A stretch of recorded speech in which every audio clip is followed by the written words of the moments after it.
Hello friends, आज हम discuss करेंगे एनोमलस बिहेवियर ऑफ बेरिलियम के बारे में। देखिए, एनोमलस बिहेवियर का मतलब होता है कोई भी एलिमेंट अपने ग्रुप के दूसरे एलिमेंट से कौन कौन सी डिफरेंट प्रॉपर्टीज शो करता है। तो यहाँ पर हम बेरिलियम की बात कर रहे हैं, तो बेरिलियम दूसरे एल्कलाइन अर्थ मेटल से कौन कौन सी डिसिमिलरिटीज शो करता है। अब बेरिलियम की बात करें तो वो दूसरे एल्कलाइन अर्थ मेटल से डिफरेंट प्रॉपर्टीज कुछ रीजन्स की वजह से शो करता है। उसमें पहला हो जाएगा साइज। देखिए, बेरिलियम की बात करें तो वो दूसरे एल्कलाइन अर्थ मेटल से स्मॉल होता है, इसलिए वो दूसरे एल्कलाइन अर्थ मेटल से डिफरेंट प्रॉपर्टीज शो करता है। इसी तरह से बेरिलियम की इलेक्ट्रोनेगेटिविटी की वैल्यू भी दूसरे एल्कलाइन अर्थ मेटल के कंपैरिजन में ज्यादा होती हैं। तो इन दोनों रीजन्स की वजह से बेरिलियम एनोमलस बिहेवियर शो करता है। अब बेरिलियम दूसरे एल्कलाइन अर्थ मेटल से कौन कौन सी डिफरेंट प्रॉपर्टीज शो करता है, तो उनको हम वन बाय वन डिस्कस करेंगे। सबसे पहले बात करते हैं हार्डनेस की। तो देखिए, बेरिलियम अपने ग्रुप के सारे एलिमेंट से हार्ड होता है। फिर मेल्टिंग पॉइंट और बॉइलिंग पॉइंट की बात करें तो दूसरे एल्कलाइन अर्थ मेटल के कंपैरिजन में बेरिलियम के मेल्टिंग पॉइंट्स और बॉइलिंग पॉइंट्स हाई होते हैं। फिर नेक्स्ट पॉइंट हो जाएगा फॉर्मेशन ऑफ कोवेलेंट कंपाउंड्स। देखिए, जब बेरिलियम दूसरे एलिमेंट्स के साथ रिएक्ट करता है तो बेरिलियम और दूसरे एलिमेंट के बीच में इलेक्ट्रोनेगेटिविटी का डिफरेंस ज्यादा नहीं होता है, तो इस वजह से बनने वाला बॉन्ड कोवेलेंट नेचर शो करेगा। फिर नेक्स्ट हो जाएगा रिएक्शन विथ वाटर। देखिए, बेरिलियम हाई टेम्परेचर पर भी वाटर के साथ रिएक्शन नहीं करता है, लेकिन दूसरे एल्कलाइन अर्थ मेटल्स की बात करें तो वो वाटर को डिकम्पोज करके हाइड्रोजन गैस लिबरेट करते हैं। जैसे मैग्नीशियम वाटर के साथ जब रिएक्शन करेगा तो मैग्नीशियम ऑक्साइड और H2 का फॉर्मेशन करेगा। फिर नेक्स्ट हो जाएगा रिएक्शन विथ हाइड्रोजन। तो देखिए, बेरिलियम कभी भी हाइड्रोजन से डायरेक्ट रिएक्शन करके हाइड्राइड्स का फॉर्मेशन नहीं करता है, लेकिन बेरिलियम के हाइड्राइड्स इनडायरेक्टली बनाए जा सकते हैं। और अगर दूसरे एल्कलाइन अर्थ मेटल्स की बात करें तो वो इजीली हाइड्रोजन के साथ कंबाइन होके हाइड्राइड्स का फॉर्मेशन करते हैं।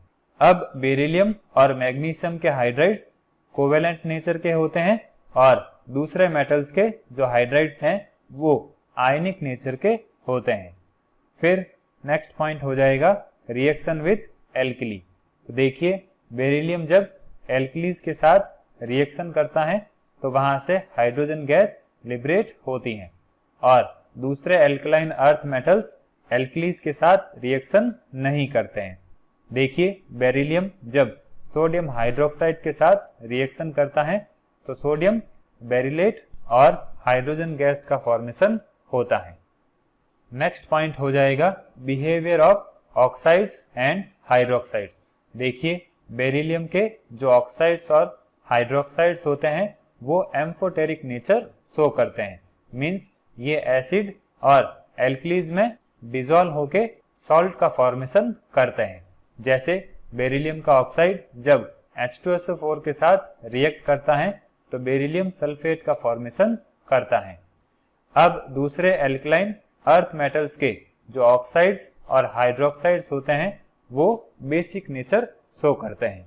फिर नेक्स्ट पॉइंट हो जाएगा बिहेवियर ऑफ कार्बाइड्स। देखिए, जब बेरिलियम कार्बाइड की रिएक्शन वाटर के साथ होती है तो ये डिकम्पोज होके बेरिलियम हाइड्रोक्साइड और मीथेन का फॉर्मेशन करता है। और अगर दूसरे एल्कलाइन अर्थ मेटल्स के कार्बाइड वाटर के साथ रिएक्शन करते हैं तो वो एसिटाइलिन का फॉर्मेशन करते हैं। फिर नेक्स्ट पॉइंट हो जाएगा बिहेवियर ऑफ नाइट्राइड्स।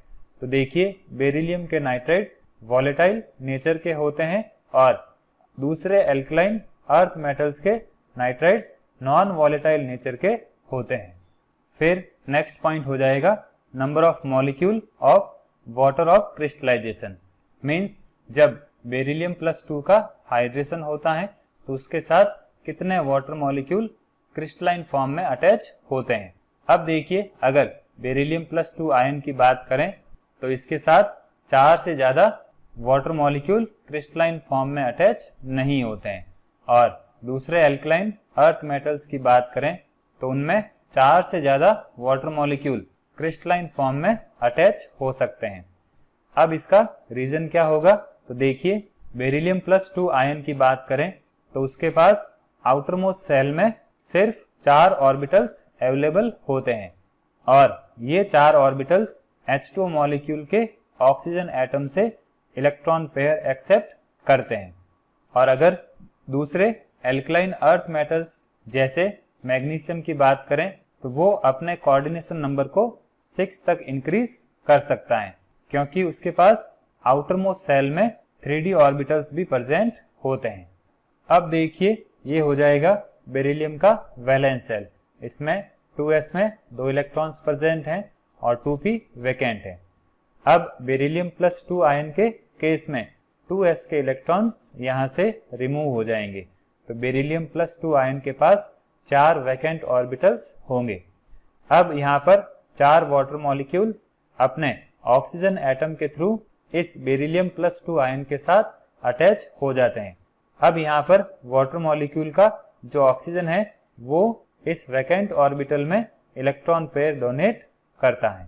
फिर लास्ट पॉइंट हो जाएगा फॉर्मेशन ऑफ कॉम्प्लेक्स कंपाउंड। देखिए, बेरिलियम प्लस 2 स्मॉल साइज की वजह से स्टेबल कॉम्प्लेक्स कंपाउंड्स का फॉर्मेशन करता है। ये हो जाएंगे कुछ बेरिलियम के कॉम्प्लेक्स कंपाउंड्स। और दूसरे एल्कलाइन अर्थ मेटल्स के जो M+2 आयन्स हैं वो कुछ कॉम्प्लेक्स कंपाउंड्स का फॉर्मेशन करते हैं।